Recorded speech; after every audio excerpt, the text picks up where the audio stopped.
Assalamualaikum warahmatullahi wabarakatuh. Perkenalkan, nama saya Sandi Keswandi dengan NPM 2112310057, Prodi Teknik Industri.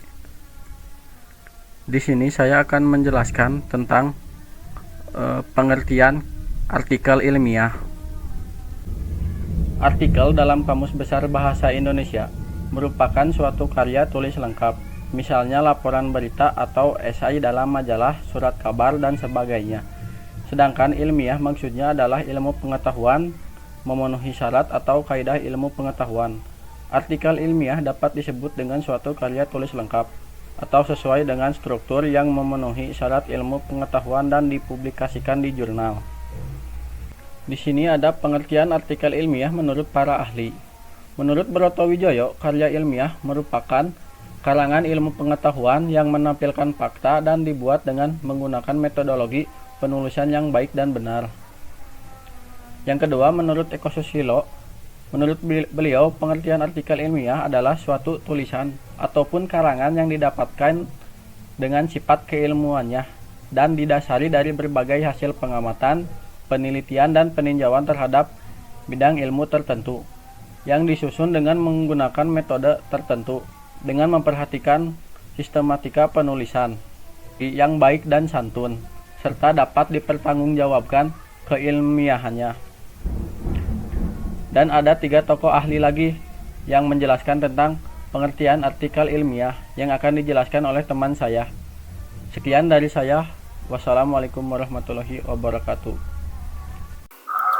Assalamualaikum warahmatullahi wabarakatuh. Perkenalkan, nama saya Muhammad Rizani Harfan. Nomor pokok mahasiswa saya 2111231002. Prodi Teknik Industri kelas weekend.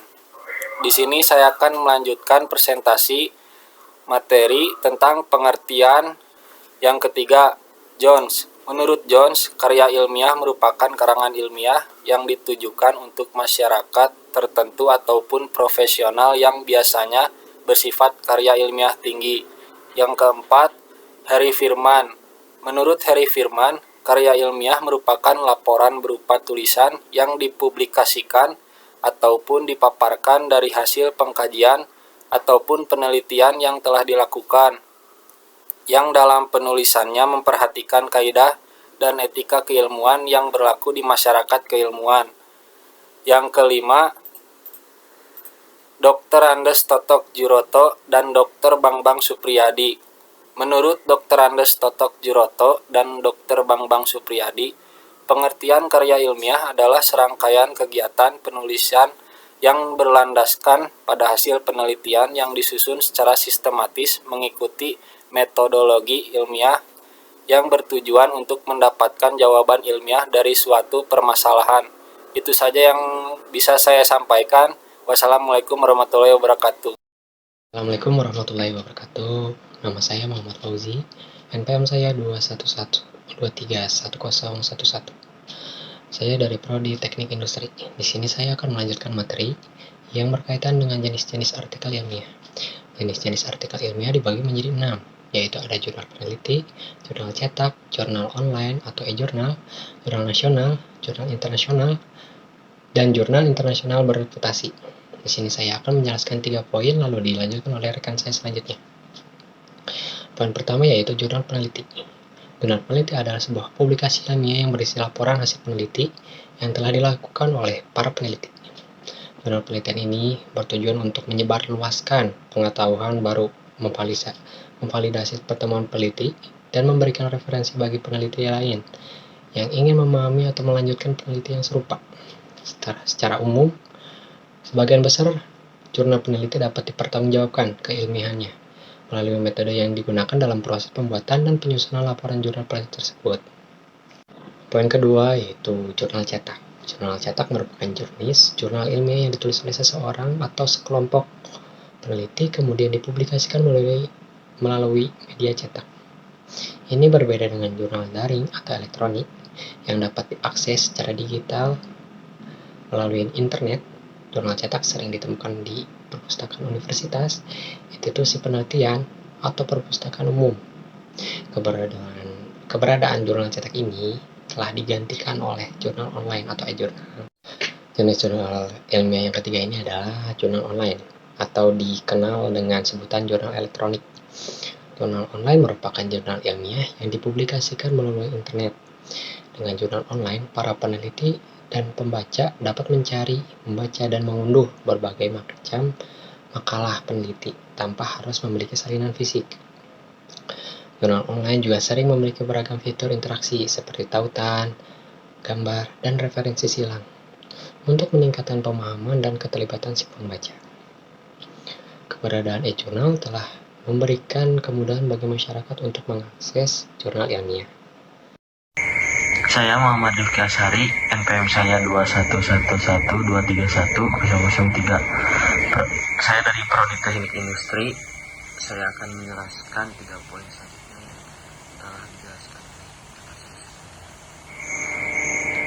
Yang keempat, jurnal nasional. Jurnal nasional merupakan salah satu dari jenis-jenis jurnal ilmiah. Menurut pasal 20 Undang-Undang Republik Indonesia Nomor 20 Tahun 2003 tentang Sistem Pendidikan Nasional. Jurnal nasional adalah sarana penerbitan artikel bersifat nasional atau publikasi ilmiah nasional, dan salah satu dari jenis karya ilmiah yang menjadi petunjuk adanya pengembangan ilmu pengetahuan dan teknologi. Untuk yang selanjutnya, yang kelima, jurnal internasional. Jurnal ilmiah internasional merupakan jenis jurnal ilmiah yang ditulis dan dipublikasikan dalam skala internasional. Jurnal ini juga harus bisa dipertanggungjawabkan keilmiahannya secara internasional. Naskah jurnal internasional juga menggunakan bahasa internasional. Bahasa internasional yang digunakan yaitu bahasa PBB, meliputi bahasa Inggris, Prancis, Arab, Cina, dan Persia. Untuk yang selanjutnya, yang terakhir, jurnal internasional bereputasi. Jenis jurnal ilmiah selanjutnya adalah jurnal internasional bereputasi. Jurnal internasional bereputasi harus memenuhi kriteria jurnal internasional dengan kriteria tambahan terindeks oleh database internasional dalam skala internasional. Jurnal ini juga harus bisa dipertanggungjawabkan keilmiahannya secara internasional. Cukup sekian dari saya. Assalamualaikum warahmatullahi wabarakatuh.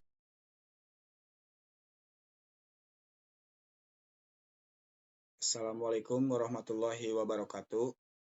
Perkenalkan, nama saya Suhendrik dari kelompok 6 dengan NPM 21112311067 dari Prodi Teknik Industri. Di sini saya akan memaparkan tentang beberapa syarat-syarat artikel jurnal ilmiah. Ada beberapa syarat dari artikel jurnal ilmiah dan saya hanya akan memaparkan 3 dari syarat-syarat utama dari artikel ilmiah. Baiklah, yang pertama adalah penggunaan bahasa yang baik. Terkadang, meskipun sebuah jurnal telah lolos dipublikasikan, tidak jarang ditemui penggunaan tata bahasa yang kurang baik, dikarenakan kurang telitinya penulisan atau human error. Mengapa hal ini sangat penting? Karena tulisan atau jurnal yang Anda bikin dijadikan referensi di kemudian hari, dan ini menjadi syarat yang utama bagi sebuah jurnal ilmiah. Kemudian syarat yang kedua adalah telah terakreditasi. Dalam syarat yang kedua ini, menurut website Mercubuana, bahwa jurnal yang telah terakreditasi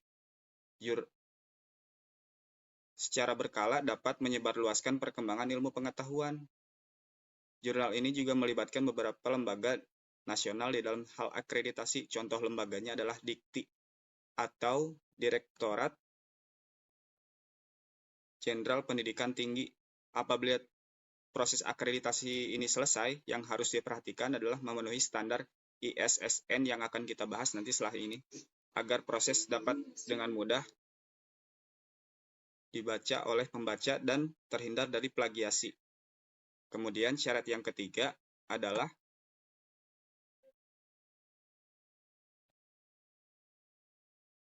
memiliki ISSN. Apa itu ISSN? ISSN adalah International Standard Serial Number atau nomor seri yang dikeluarkan oleh suatu badan atau lembaga. Di sini contohnya adalah BRIN, Badan Riset dan Inovasi nasional. Badan ini yang mengeluarkan nomor seri pada jurnal yang telah lolos akreditasi dan biasanya nomor seri ini dikeluarkan oleh BRIN terletak pada pojok kanan halaman belakang untuk terbitan ilmiah, sedangkan untuk non-ilmiah terletak pada pojok kiri halaman depan. Ini contohnya ada di PPT. Atau ada di contoh buku non-ilmiah, ada di sini.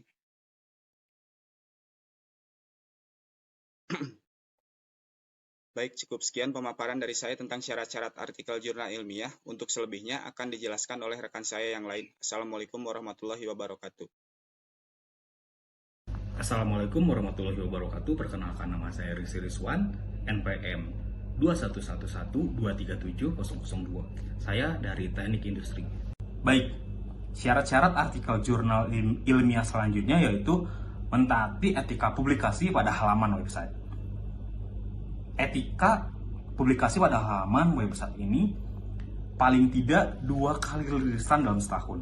Yakni bentuk mentaati etika ini adalah penulisan atau peneliti mengikuti aturan penerbitan, di mana terhitung mundur dari tanggal dan bulan ketika mengajukan untuk akreditasi. Jadi dibatasi paling tidak 2 kali rilisan dalam 1 tahun. Yang selanjutnya, jurnal ilmiah memiliki isi sesuai dengan namanya. Jurnal bukanlah suatu bacaan yang terbilang terlalu serius, melainkan karena memiliki sebutan ilmiah, maka dari itu isi dan kandungan di dalamnya harus terdapat berbagai data serta informasi. Dengannya kemudian dikomparasikan dengan satu ilmu lainnya.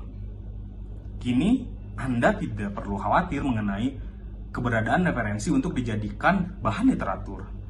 Dengan memperhatikan syarat-syarat jurnal ilmiah, maka proses pengolahan informasi dapat berlangsung kredibel. Seperti itulah syarat-syarat artikel jurnal ilmiah dari poin 1 sampai poin 8 yang sudah saya sebutkan seperti tadi. Semoga bermanfaat. Wassalamualaikum warahmatullahi wabarakatuh.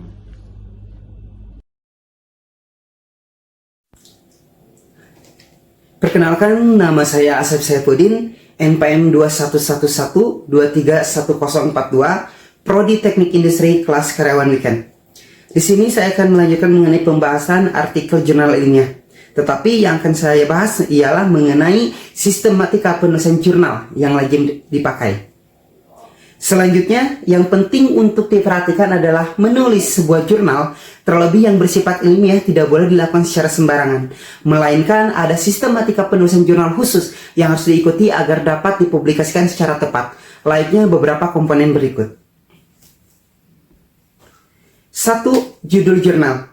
Sistematika penulisan jurnal pertama yang harus diperhatikan dengan seksama adalah bagian judul. Seorang penulis hendaknya membuat judul yang menampilkan gambaran jurnal, sehingga harus memenuhi kriteria seperti berikut. Pertama, aturan teknis jumlah kata maksimal untuk judul berbahasa Inggris ialah 10 kata, sedangkan bahasa Indonesia paling banyak 12 kata. Kemudian, harus menggunakan pilihan kata yang akurat agar tidak memicu keambiguan yang membingungkan bagi pembaca.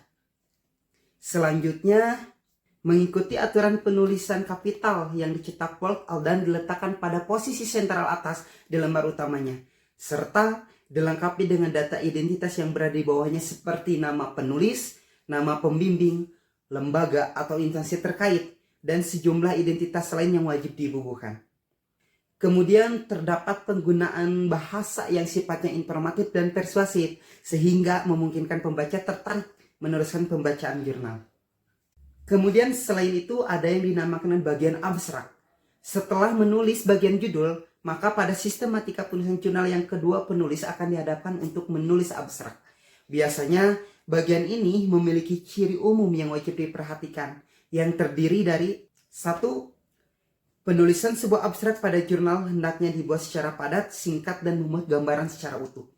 Meski singkat, tidak sama dengan ringkasan, karena ringkasan berisi pembahasan poin utuh yang hanya diperingkas saja, sedang abstrak hanya berwujud pemadatan isi saja. Lebih baik lagi jika dalam abstrak disertakan temuan baru yang menjadi ciri khas penelitian dan berbeda dari pendahulunya. Kemudian keberadaan kata kunci yang menunjukkan pada pembaca terkait fokus utama jurnal. dan poin-poin teknis lain semisal pemilihan font huruf dan sebagainya yang disesuaikan permintaan instansi penerbitan. Selanjutnya kata kunci. Nah, di sini kata kunci sebanyak 3-5 kata. Nah, di mana sih biasanya kata kunci itu diambil dari inti yang akan dibahas dalam sebuah penelitian. Mungkin itu beberapa poin yang bisa saya bahas. Selebihnya akan dilanjutkan oleh rekan saya yang lain. Terima kasih. Bismillahirrahmanirrahim. Assalamualaikum warahmatullahi wabarakatuh. Kenalkan, nama saya Muhammad Puja Irawan Asyari.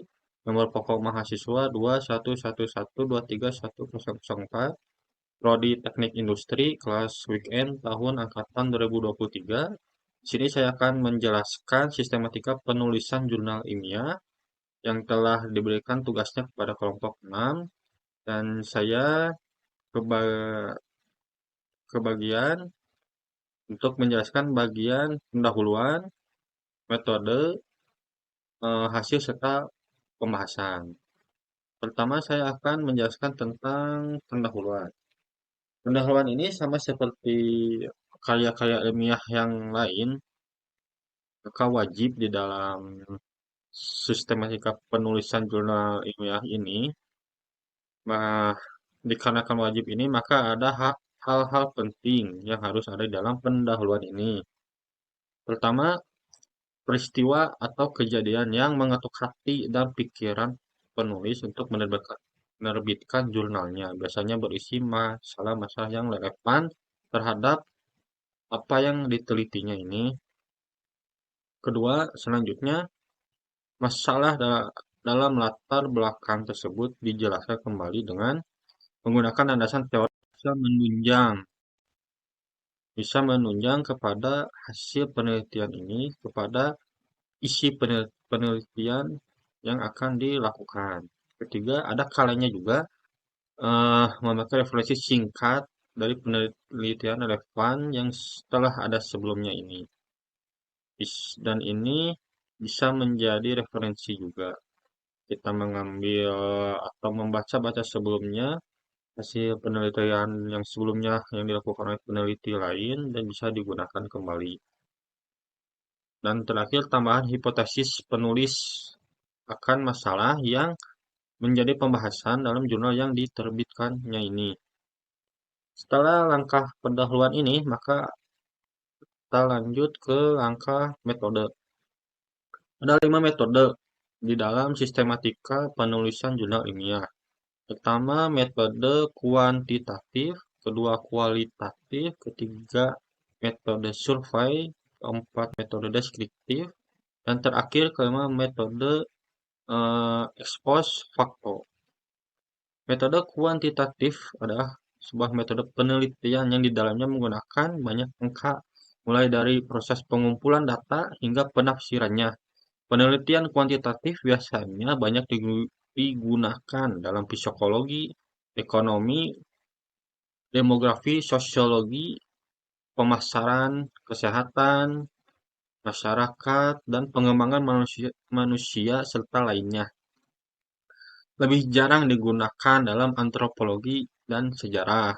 Di dalam ilmu matematika dan ilmu fisika juga termasuk dalam penelitian kuantitatif, meskipun penggunaan istilahnya berbeda dalam konteksnya.